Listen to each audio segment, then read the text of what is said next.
जम्मू कश्मीर विधानसभा में जबरदस्त बवाल। आज सदन की कार्यवाही शुरू होते ही विधायकों के बीच मारपीट। आर्टिकल 370 की वापसी के प्रस्ताव पर हंगामे के बीच दोनों पक्षों के विधायक आपस में भिड़े।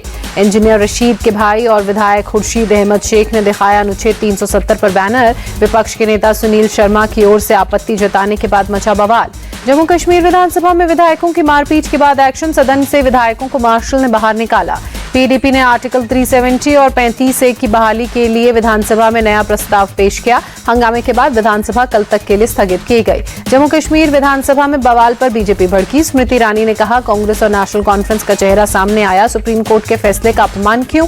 स्मृति ईरानी ने कांग्रेस और नेशनल कॉन्फ्रेंस पर भारत को तोड़ने का आरोप लगाते हुए कहा, आर्टिकल 370 की वापसी कभी नहीं होगी। आर्टिकल 370 हटने से आतंकी घटनाएं कम हुई।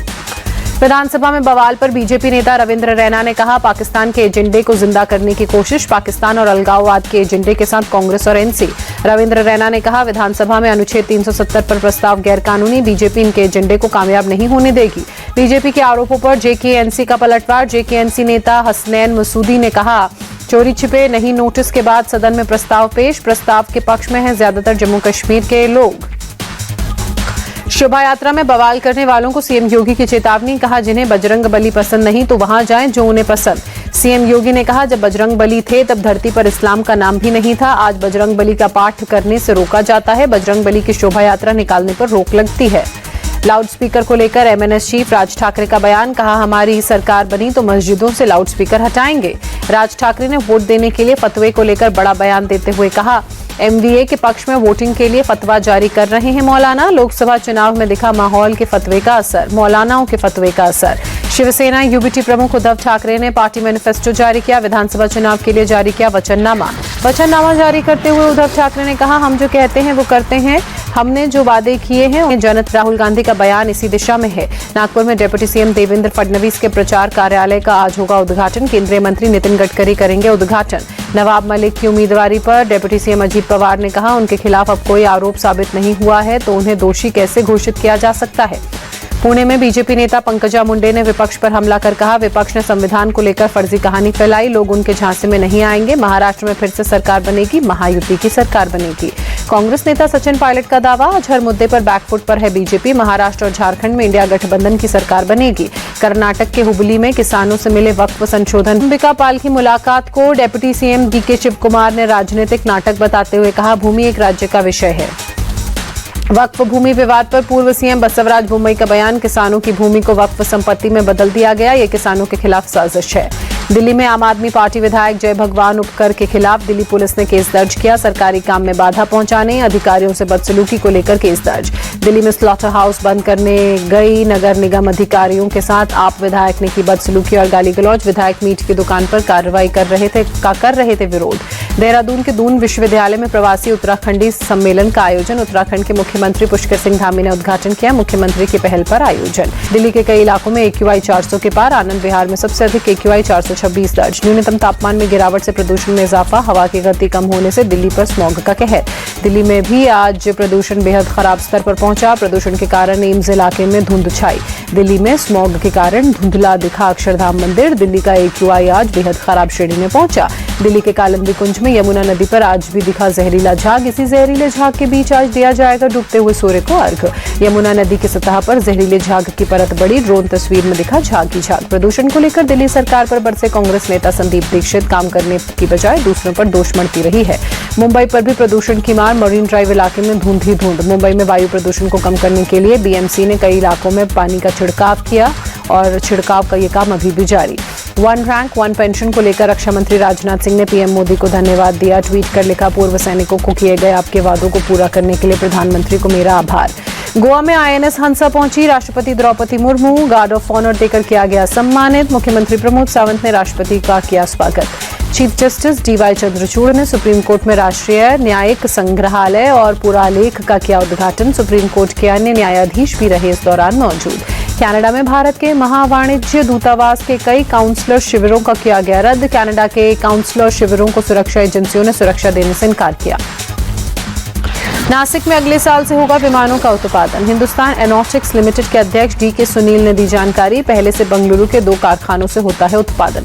उड़ीसा में आम की गुठली खाने से मौत की आरडीसी जांच शुरू। उड़ीसा के मंत्री कृष्ण चंद्र पात्रा ने दी जानकारी। कंधमाल में आम की गुठली की कथित खिचड़ी खाने से 2 महिलाओं की मौत।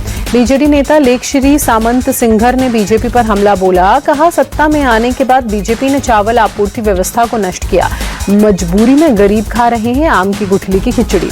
अमेरिकी राष्ट्रपति का चुनाव जीतने पर पीएम मोदी ने फोन कर ट्रंप को दी बधाई। ट्रंप ने पीएम मोदी और भारत को सच्चा दोस्त बताया। सूत्रों के मुताबिक ट्रंप ने बातचीत में पीएम मोदी की तारीफ कर कहा, पूरी दुनिया उन्हें प्यार करती है। 20 जनवरी को अमेरिकी राष्ट्रपति के तौर पर शपथ लेंगे डोनाल्ड ट्रंप। ट्रंप ने स्विंग स्टेट मिशिगन में भी जीत हासिल की। अमेरिकी संसद में डेमोक्रेटिक पार्टी को झटका। रिपब्लिकन खेमे को सीनेट में भी मिला बहुमत। 4 साल बाद मिला बहुमत। डोनाल्ड ट्रंप के चुनाव जीतने पर अमेरिकी राष्ट्रपति जो बाइडेन ने बधाई दी। सत्ता हस्तांतरण बैठक के लिए ट्रंप को व्हाइट हाउस में आमंत्रित किया। ट्रंप ने अपने समर्थकों को संबोधित कर कहा, ये एक ऐसा आंदोलन है जिसे पहले किसी ने नहीं देखा। ये अब तक का सबसे बड़ा राजनीतिक आंदोलन। डेमोक्रेट उम्मीदवार कमला हैरिस ने समर्थकों को किया संबोधित। कहा, मैं इस चुनाव को स्वीकार करती हूँ, लेकिन मैं उस लड़ाई को जारी रखूंगी जो इस अभियान को बढ़ावा देती है। कमला हैरिस ने हार स्वीकार की। फोन कर डोनाल्ड ट्रंप को जीत की बधाई दी। ऑस्ट्रेलियाई पीएम एंथनी एल्बनीज ने डोनाल्ड ट्रंप को फोन कर बधाई दी। कहा, दोनों देशों के हित में मिलकर काम करने को उत्सुक। छठ पूजा के लिए दिल्ली के आईटीओ घाट पर तैयारी पूरी। साफ सफाई के बाद घाट की सजावट भी की गई। राष्ट्रपति द्रौपदी मुर्मू ने छठ पूजा के अवसर पर देशवासियों को छठ की शुभकामनाएं देते हुए लिखा, ये पूजा हमारे राष्ट्र में सुख, शांति, समृद्धि का संचार करे। छठ महोत्सव के तीसरे दिन लोगों ने अयोध्या में सरयू नदी में पवित्र स्नान किया। आज शाम डूबते सूर्य को अर्घ्य दिया जाएगा। यूपी के सीएम योगी ने छठ पूजा के अवसर पर लोगों को दी शुभकामनाएं। लिखा, छठी मैया के आशीर्वाद से सभी लोगों के जीवन में सुख समृद्धि आए। 4 धाम और दूसरे धार्मिक स्थलों के लिए उड़ीसा सरकार शुरू करेगी बस सेवा। उड़ीसा के मंत्री विभूति भूषण जेना ने दी जानकारी। अयोध्या, तिरुपति, वाराणसी और वृंदावन के लिए बस सेवा इसी महीने से। तमिलनाडु के कांचीपुरम में स्कंद षष्ठी उत्सव का आखिरी दिन। श्री सुब्रमण्यम स्वामी मंदिर के दर्शन करने के लिए श्रद्धालुओं की भीड़ उमड़ी। चित्रकूट में संघ प्रमुख मोहन भागवत ने संतों की रक्षा को लेकर बयान देते हुए कहा, संतों के काम में कोई बाधा ना आए, इसलिए संघ का काम है डंडा लेकर संतों की रक्षा करें। संघ प्रमुख ने देश विरोधी ताकतों पर कटाक्ष कर कहा, कठिन परिश्रम में देश का निर्माण हुआ है। तमाम ताकतें राम मंदिर का विरोध कर रही थी, लेकिन सत्य और धर्म की जीत हुई। अब हर मन में अयोध्या बनना है। बीजेपी नेता रामकृपाल यादव ने शारदा सिन्हा को देश का गौरव बताते हुए कहा, उनके ना रहने से संगीत जगत में खालीपन आ गया है। चेन्नई में बदला मौसम का मिजाज। शहर के कई इलाकों में हुई बारिश। प्रयागराज में सुबह ठंड का असर दिखना शुरू। हर तरफ धुंध की चादर। यूपी के अलीगढ़ में भी ठंड ने दी दस्तक। सुबह सुबह छाई धुंध की परत। शिमला के रामपुर बुशहर में अंतर्राष्ट्रीय लवी मेले के दौरान घोड़ा प्रदर्शनी का आयोजन। इसमें चामुर्थी नस्ल के घोड़े बने आकर्षण का केंद्र। आईसीसी टेस्ट बैटिंग रैंकिंग में विराट कोहली और रोहित शर्मा को झटका। टॉप 20 से हुए बाहर। विराट कोहली को हुआ 8 पायदान का नुकसान। 22वें नंबर पर खिसके। रोहित शर्मा को टेस्ट रैंकिंग में हुआ 2 पायदान का नुकसान। 24वें नंबर से सीधे 26वें नंबर पर पहुंचे। टॉप 10 में वापसी मुश्किल। टीम इंडिया के युवा बल्लेबाज यशस्वी जायसवाल को हुआ 1 पायदान का नुकसान। तीसरे नंबर से खिसककर चौथे नंबर पर पहुंचे। ऑस्ट्रेलिया के स्टीव स्मिथ रैंकिंग में 5वें नंबर पर मौजूद। टेस्ट रैंकिंग में इंग्लैंड के जो रूट नंबर 1 पर काबिज। दूसरे नंबर पर न्यूजीलैंड के केन विलियमसन का नाम। न्यूजीलैंड के गेंदबाज विलियम पीटर्स ने भारतीय विकेटकीपर ऋषभ पंत की तारीफ करते हुए कहा, ऋषभ पंत काफी एग्रेसिव बल्लेबाजी करते हैं। पंत के खिलाफ गेंदबाजी करना मुश्किल। भारत के खिलाफ टेस्ट सीरीज में विलियम पीटर ने 5 पारियों में चटके थे 7 विकेट। बेंगलुरु टेस्ट की दूसरी पारी में विलियम पीटर ने ऋषभ पंत को आउट किया था। अभिषेक शर्मा ने युवराज सिंह के 6 छक्कों को याद किया। डरबन में दक्षिण अफ्रीका के खिलाफ T20 सीरीज खेलेंगे अभिषेक शर्मा। 8 नवंबर से शुरू होगी सीरीज। युवराज सिंह ने साल 2007 में डरबन में लगाए थे 1 ओवर में 6 छक्के। अभिषेक शर्मा ने डरबन में युवराज सिंह जैसा कारनामा करने का वादा किया। टीम इंडिया के पूर्व फील्डिंग कोच आर श्रीधर ने रोहित शर्मा को बताया भारत का सर्वश्रेष्ठ कप्तान। कहा, वर्ल्ड क्रिकेट में रोहित ने किया भारत का नाम रोशन।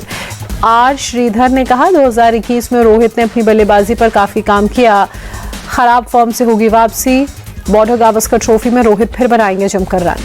आईपीएल नीलामी से पहले ऑस्ट्रेलियाई ऑलराउंडर ग्लेन मैक्सवेल ने बड़ा बयान देते हुए कहा, आरसीबी के साथ मेरा सफर अभी खत्म नहीं हुआ है। आरसीबी ने इस बार नहीं किया है हालांकि मैक्सवेल को रिटेन।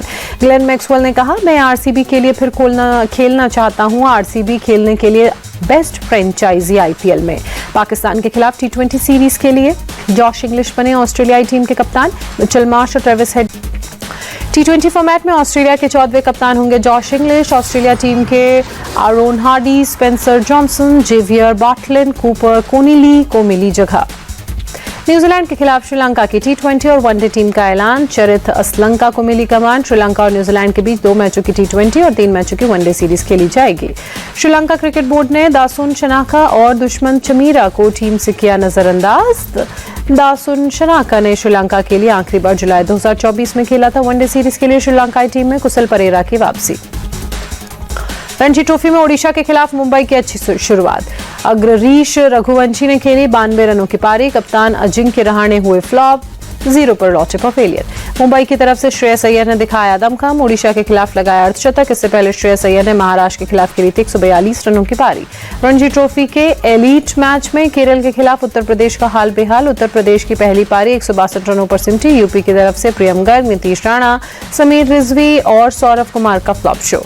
रणजी ट्रॉफी में हरियाणा के खिलाफ पंजाब की निकली हेकड़ी। 114 रन पर पंजाब की पूरी टीम लौटी पवेलियन। पंजाब की तरफ से जसविंदर सिंह ने 4 विकेट चटके। मयंक मार्कंडे को 2 विकेट हासिल हुए।